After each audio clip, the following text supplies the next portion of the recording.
大家好，我是夏妈。快过年啦，今天给大家安排一个用糯米饭做的锅巴脆，也是家庭爆米花，简单好吃，又香又脆。做法呢就只有3步。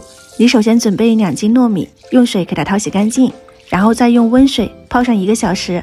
泡发后沥干水分，放入蒸笼里面，中间记得要戳几个孔，方便上气。水开上锅，大火蒸30分钟，只要中间熟透就可以出锅。第一步的糯米饭就搞定啦。蒸熟后要给它摊开，放冷一下，戴上手套，抹点油或者是水分，这样不会粘手。抓一个米团，然后给它按成饼状，像这样子，稍微摊薄一点就可以啦。尽量不要用水煮哦，水煮水分太多不成型。然后就可以放到通风处风干水分，大概1-2天，完全脱水，这样我们的第2步干米饼就制作完成啦。2斤米饭可以制作这么多米饼哦。接下来就是第3步膨化，锅里倒入宽油，烧至7成热，筷子冒泡就可以丢入米饼啦。眨个眼的功夫它就能浮起，高温膨化也是家庭爆米花哦，特别好玩。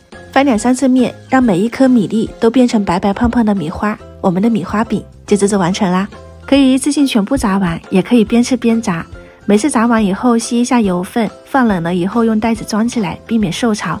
下次吃还是一样嘎嘣脆的，又香又好吃。分享的做法也来分享一下它的吃法，取一小部分掰碎，撒上烧烤料或者是蘸料，做成香辣的锅巴脆。